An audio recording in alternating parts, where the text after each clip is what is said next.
Recently, our university got a project from NSF.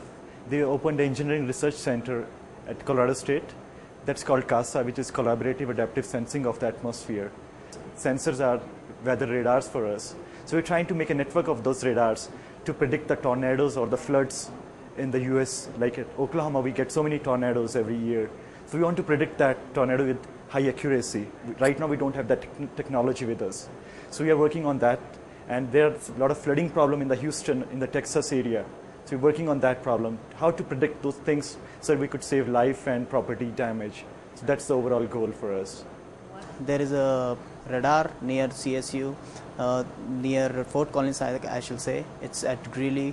And previously what used to happen is that radar, we needed high bandwidth data, high bandwidth link to transfer the radar data from the radar site to the remote sites.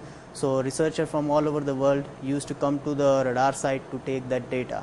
So what we are trying to do is we are trying to implement a protocol which can allow to transfer high bandwidth data on the internet, and we are using the technology that is next generation internet. So we are trying to transmit that high bandwidth data to the remote sites.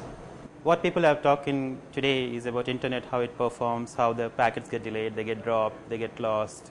But what I'm looking at is, what if I join two networks? Can I say something about them if I know about the individual networks? So that's the big picture. I'm working on network survivability right now because it's an important issue that we have the failure. Failure is part of our life right now. We have failure in all the networks.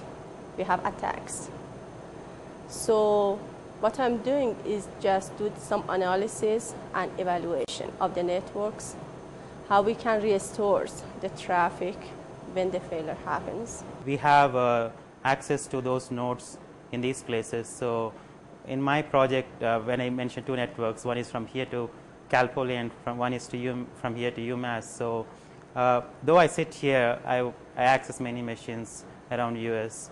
That's a great thing because I don't think not many labs actually can do that. So, oh, Dr. Jayasumana, I think he's really inspiring.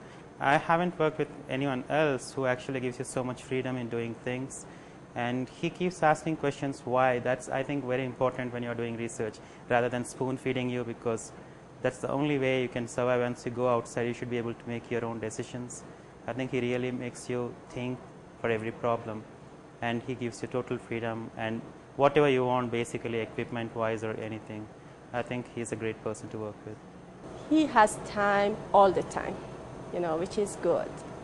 There will never been a time that I go to his room and I needed some advice or ask him a question and he says no. He's really nice guy and he helped me a lot. If I'm doing PhD, it's just not technical, interest I have. Also, I should be able to work with the person. So that way he's very nice. He's very receptive to our ideas. In fact, even if I'm giving some dumb suggestion, he will never discourage me. That's the best thing, That's a good idea. So I'm a very nice person to work with him.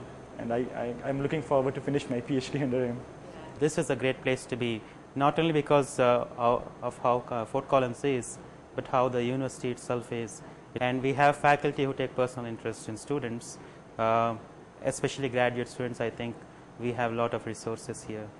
And because there are lots of international students here, you can communicate with others, find something about their countries and their culture.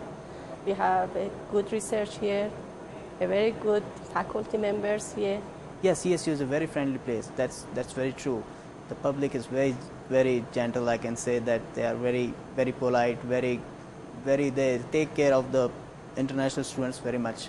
I've seen some ranking that best city to live in. I think it's really, that news is really true, It's really worth living in this. I like small city. I'm a small city guy, so I like this place actually. I don't want too much traffic or anything kind of, so this is a place where if I want to do research, I need this kind of atmosphere, and I think Colorado State University gives us that kind of atmosphere.